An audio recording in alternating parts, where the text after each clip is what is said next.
Okay, so I'm gonna build a Cherokee, not a $5,000 budget build like Dex J and Bleep and Jeep and all them are making right now. I just happen to be building a Cherokee at the same time, and I'm not doing any contests or anything. This is just for me to take off road. So that's the Jeep I'm building. It's a 97 5-speed. And this video is going to be about the axles. So this is the front Dana 30 high pinion, and this is a 355 axle. Stock's 307, so I'm putting a 355 front and rear in it. 8 1/4 29 spline rear, Dana 30 high pinion front, 355 gears out of an Automatic Cherokee into a 5-speed, which come with 307s in them normally.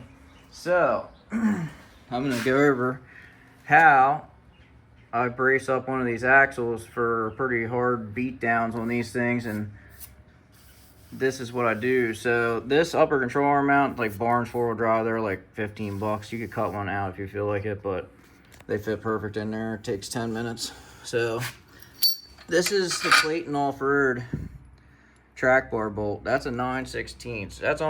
That's like a lot bigger than the stock one. So that goes in there. I drill that out to 9/16. And even if you weren't doing the Clayton track bar bolt, what I would do is, if you're doing the stock one, like Dex J, and he's probably running a stock one, but this is the exact bushing you need to press your old bushing out of your stock one and put your new bushing in. And then you'll go from that little tiny bolt on the track bar to this big. You can buy that from Clayton.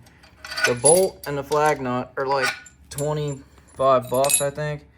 And then you have yourself a bomb-proof lower mount.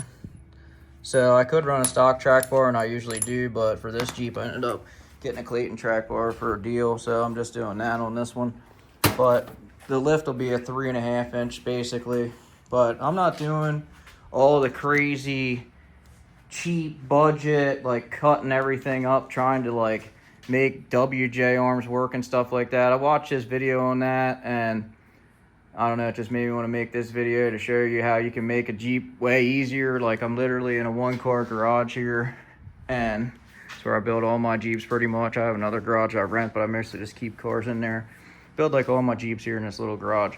So basically, I'll go over the Jeep in another video. That's not what we're talking about right now, but this video is actually on the axles itself, just the front one. So anyway, put that in there, Barnes 4-wheel drive, weld that in. Then this is the next thing I said. I'd even do that bolt and that bushing even if I was doing the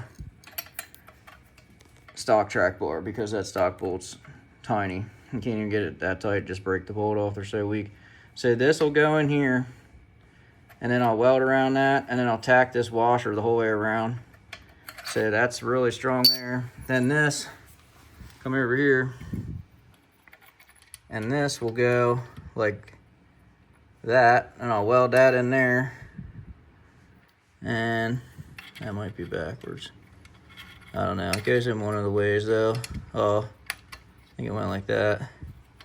Yeah, so I put that there, weld that like that. That box is a mount in, and I weld it to the sway bar mount here, to that braces it all up. So that's that.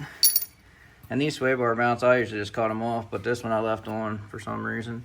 And then this is a plate, and that'll go like that, but I cut out a hole to go across there so you can still get the flag nut up there. So that'll be like that, welded on like so. And then this will go like this, right like that, and that'll box that in. So that's the whole track bar mount, all boxed in, lower control arm. I use the stock tabs and everything. And you can do plates on the sides here. You can cut these off and do aftermarket, like them real solid ones. But once you box them in and they don't crumple, that's when they usually don't ever break. So this one, I'm gonna take this and weld it on here, like so. And then I'm gonna cut it halfway through at that line right there, and I'm gonna beat it down to the housing there, and then weld that, and then I'll weld across there. And that's that side. And that's it for the Dana 30. That's all I'm doing to it. I'm not even gonna do any gussets on the C's or anything like that. You could and you can, but I'm not doing them right now.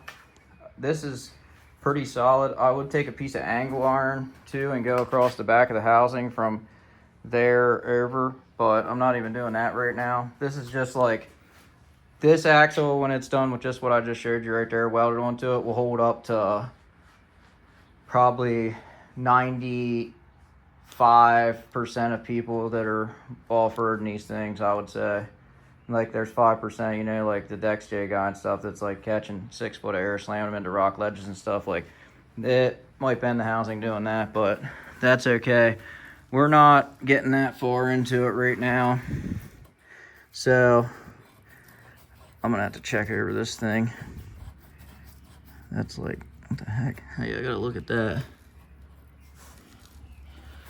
So that ball joint's bad.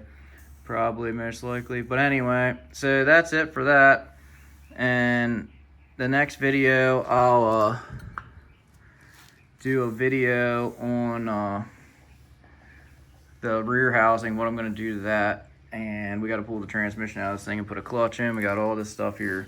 And I'm collecting parts still for the lift, but that'll be a future video here. I'm going to go over this thing in like a small series of videos of how I'm going to build a pretty bulletproof Cherokee for probably less than half or around half of what they're probably spending on them builds, I guess.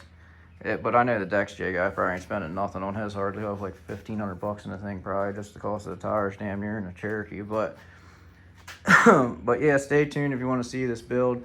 It's going to be a 3.5 inch lift cut out on 34 inch swampers, locked welded rear, 8 1/4 29 spun, like I said, high pinion 30, 5 speed. But yeah, that's pretty much it for this video.